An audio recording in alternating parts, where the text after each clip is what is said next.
Brothers, do we have a problem? Can we not encourage others? Brothers?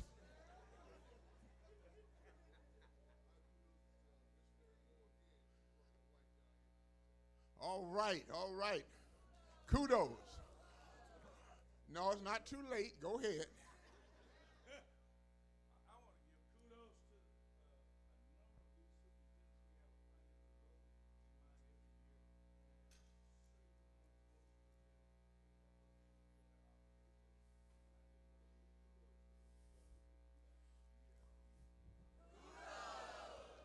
I have time for one more. I'm sorry. Yes.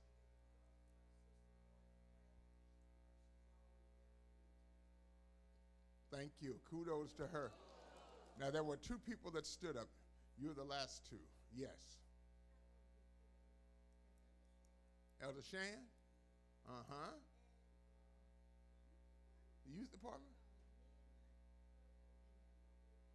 Uh-huh.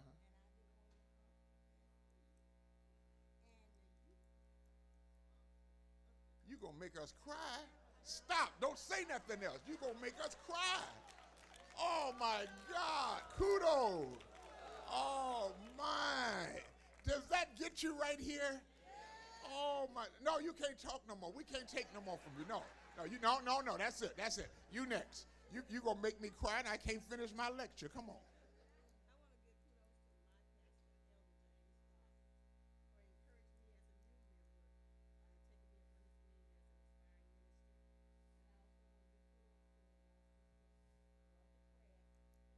Who is Dorothy Pratt? Will you please stand up so I can see who you are? Your name been called off all morning. Who are you? You must be a Mansville. All right, give her a hand. Give her a hand. Now watch what's going to happen. Are you Sister London's sister? Are you too? Lord have mercy. Oh, my, wait till I tell Sister London. Yeah, well, you the boss out here.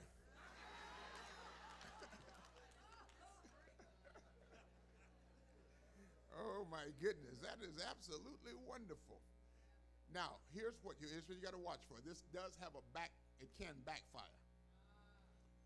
You can always tell people who have a bad spirit because as soon as this session is over, somebody going to go to somebody and say, now, I helped you. And you didn't say nothing. You sat right there. You didn't say nothing. You know I gave you $200 to come here. You could have stood up and told the folk that I gave you this. You didn't say nothing. You just sat there. You didn't give me no kudos, no nothing. See, the next time I help you.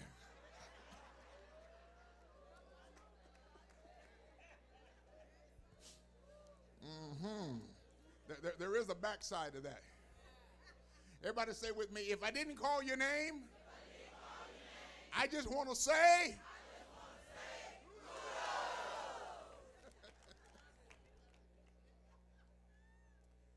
persuasion, encouragement, and number 3, a godly example, Hebrews 13:7.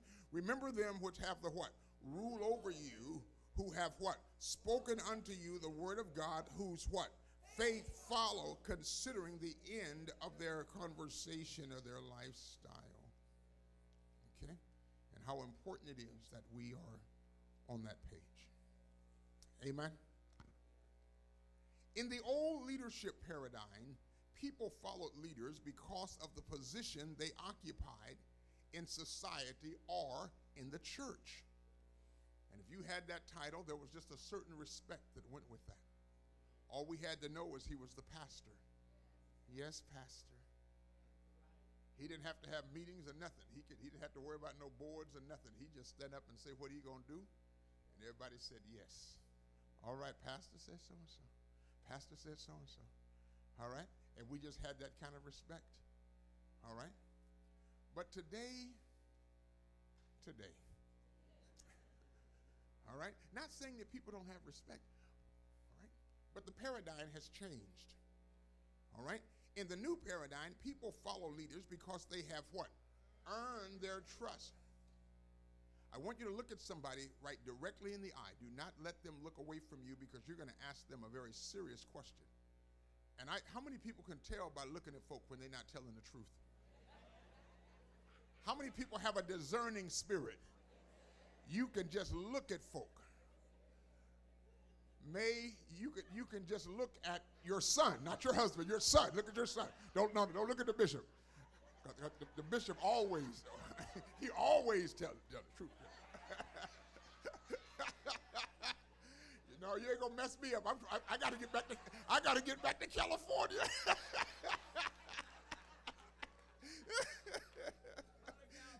No, I'm going back home. Praise the name of the Lord. I want you to look at somebody right now. This is very, very serious. All right? I mean, look straight at them, because you can tell if they're trying to fake this. Find out who you're going to look at. Look straight at them. Look straight at them and ask them this question. Are you ready? Here's what I want you to ask them. Maybe y'all just talking, you don't know what I asked about. Look straight at them and ask them this. Have you earned the right? No, that's not fair, brother. No. I just want you to look at, don't feel a face, all that kind of stuff. He just over here, all that kind of man, he just carrying on. No. This is my dime, all right? You do that on your nickel, on your own nickel, all right? Look at somebody and ask them, have you earned the right?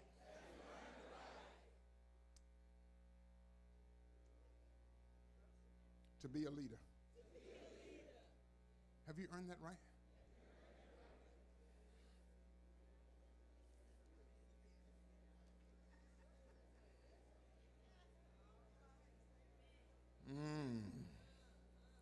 Everybody say with me, trust is time sensitive.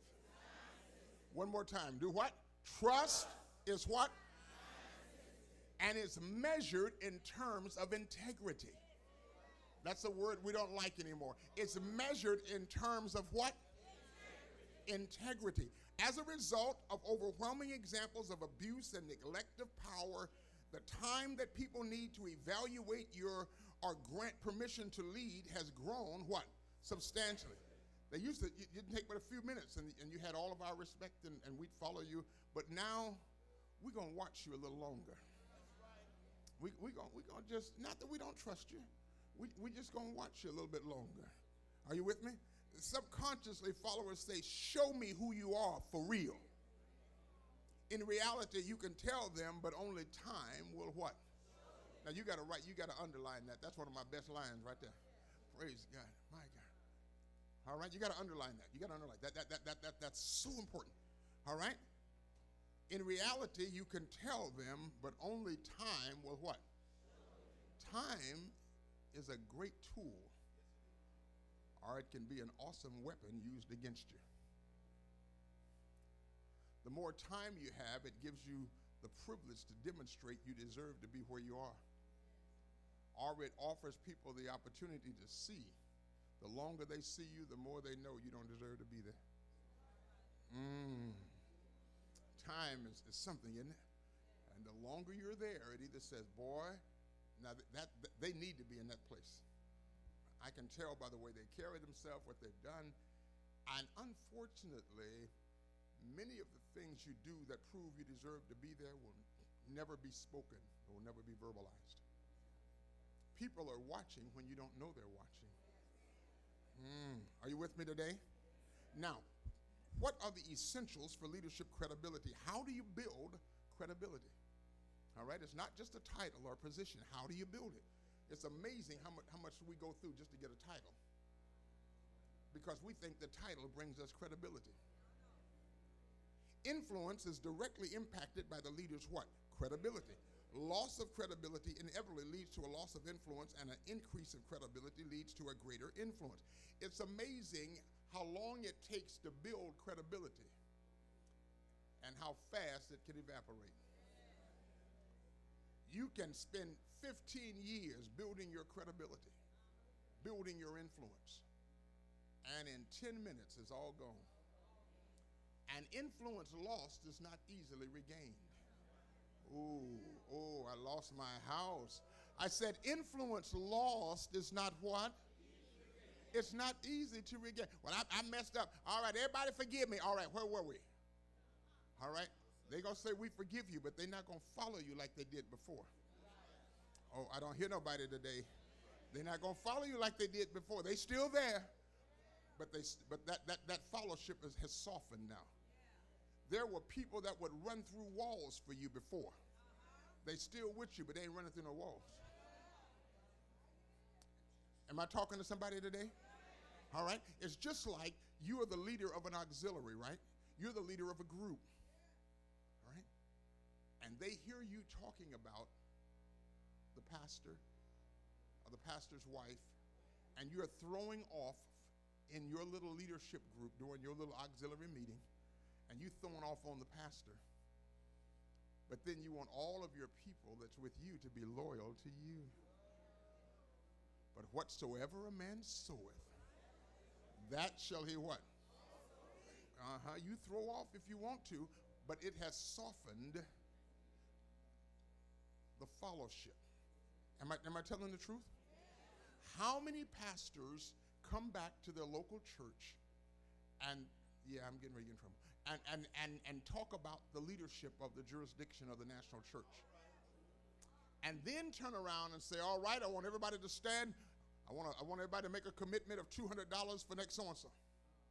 They don't understand that the people are watching you. And they say, if you don't follow leadership, what makes you think I've got to follow leadership? And if you can talk about your leader, I don't see why I can't talk about mine.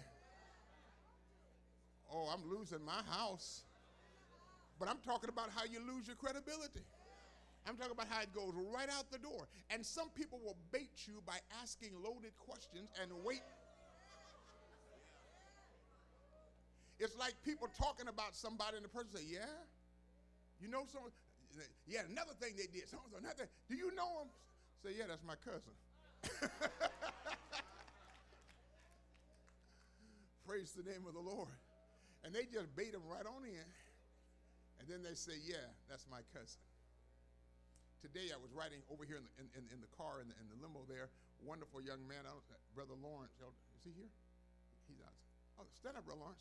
I'm just talking about folk in the car, and he's asking me where I'm from. I said, well, my folk are from Marshall. He said, you go back to Marshall? I said, not a lot. We still got 50 acres, 40 acres, and a mule that ran away. But anyway, I tell him, we're just talking back and forth. And then I said, then we got to talking about Shreveport. And I said, yeah, my uncle was there, and he was the chairman of the board for 50 years. He was a member of one church for 70 years. And he said, who's your uncle? I said, well, he's at Mount Canaan Baptist Church, and they named the building up. He said, Bowman? I said, yeah, Alex Bowman. I said, you know him? He said, yeah. He married my grandmother. I'm sure glad I wasn't saying something like, yeah, I got an uncle who married some crazy woman. And then he said, yeah, that's my grandmother. I wouldn't be here now. He probably would have drove me into some bayou somewhere. So, Brother Lawrence, please stand again. Don't y'all fool with him. That's my cousin. You never know who know folk. All right, I'm not going to finish all of this, so I'm going to just do part of it. Your pastors will work on the rest of it. All right? So if we're going to have credibility, the first thing we have to have is what? Character. The sum total of a person's distinct qualities, both good and bad, reflect on who they are and what they do. When people are convinced of your what? Character, they're more likely to be convinced of your what? Vision. You got to get that. You got to get that. You got to get that. It's not that you don't have the right vision. You just don't have the right character. And your vision can never be greater than your character. Ooh, Lord have mercy. You don't understand. Bishop Macklin, here's my mission statement, and here's my vision statement, and here's my strategic plan. I've got this thing laid out. You got your charts and all this stuff, your PowerPoint. That thing looks good, and you can't figure out why nobody's following you. They're not following you because of your credibility. Are you with me here today? They're not following you. It's the sum total of who you are. When people are convinced of your character, they're convinced of your vision and mission. If they don't trust the visionary, they're less likely to trust the vision. And so sometimes it's not that they don't trust the vision. They don't trust the visionary. Look at that same person that you're working on. They're going to be something when you get through with them today. No, don't find a new one. Look right back at the other one, the same one. And simply ask, can they trust you?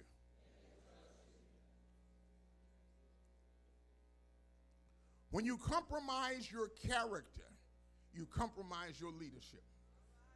Underline it if you will. When you compromise your what? Character, you compromise your what? You compromise your leadership. Well, I just did it a little bit. It's kind of like drinking lemonade and just having a little bit of strychnine. Steve, I can't get anybody to help me up here. Are you with me today? By God, just a little bit. All right? And stop trusting folk. They're not telling you the truth. I'm going to tell you this, but you can't tell nobody. They lying. They going to tell who? Man, as soon as you walk out. Remember this. My father had this right. He said, son, if you can't hold it,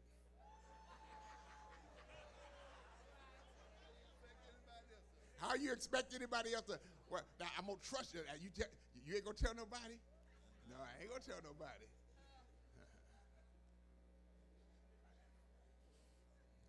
How many know they're going to tell somebody? It's kind of like the man that the preacher took out fishing once. He was the town drunk. He said, now, Leroy, what you doing? Rev, I just want to go fishing with you. I know you going tomorrow. He said, Leroy, I can't take you because you curse a lot. And I can't have you out there with me doing all that. Pastor, if you take me, I promise I ain't going to say a word. You, not with you, Pastor. I respect you. And so he took him on out there fishing. And man, I've been out there about 30, 40 minutes, and old Leroy got a good bite. And he went to try to reel it in, and that fish got off. He said, Pastor just looked at him. He said, about 20 minutes later, that guy got the bite of all bites and started pulling that fish in and got him almost to the boat. He could see him. And he got off. And old Leroy said, ah! And the pastor looked at him. About an hour later, boy, this guy landed a bass that you would not believe. Got the fish in the boat, took the hook out, and while he was looking at him, that bass went to jumping around and jumped back in that water. And old Leroy said, ah! The pastor said, ah! He said, I know, Pastor, but right now it looked like something need to be said.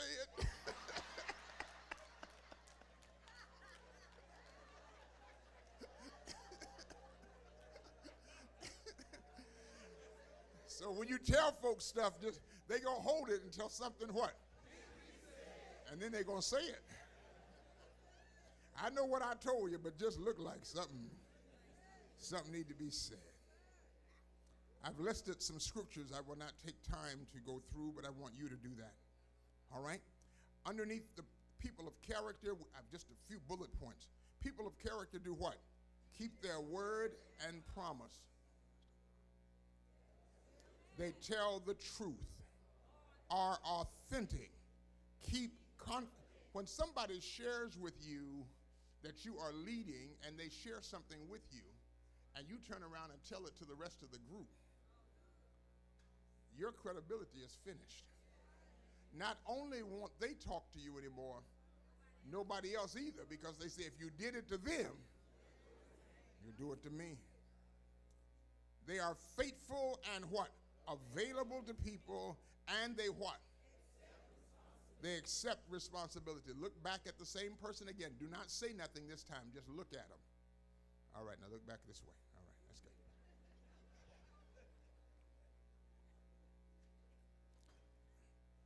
Number 2 is what? Competence. Is the leader's capability to perform well in a specific context, having expertise to get things what? Done.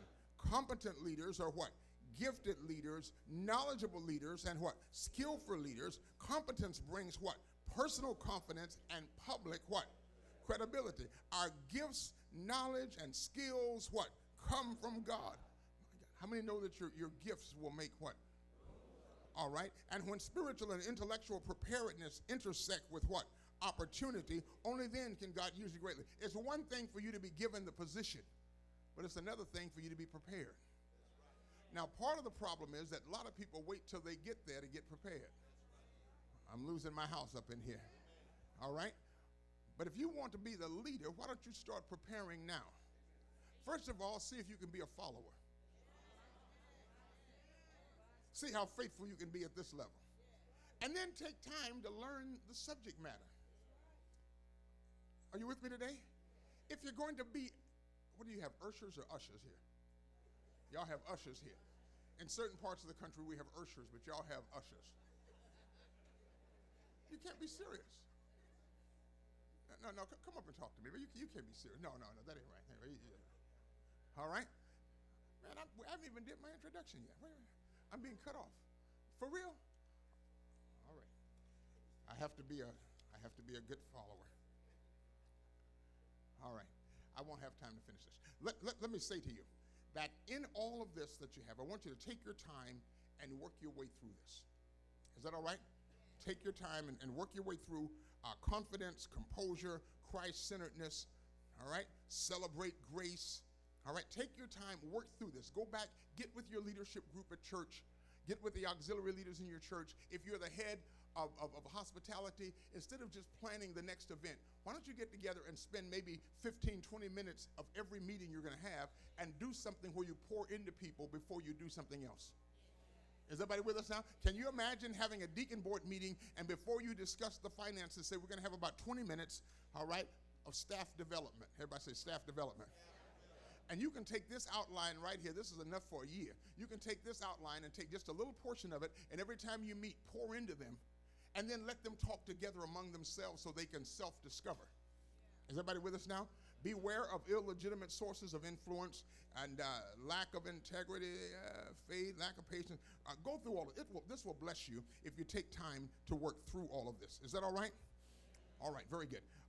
Here's what I want to do. If you'll just give me, do I have 5 minutes? Did he say 5 minutes? No. You tell me. I'm with you. This is what we'll do. You will leave now, and you will go to your Bible study class.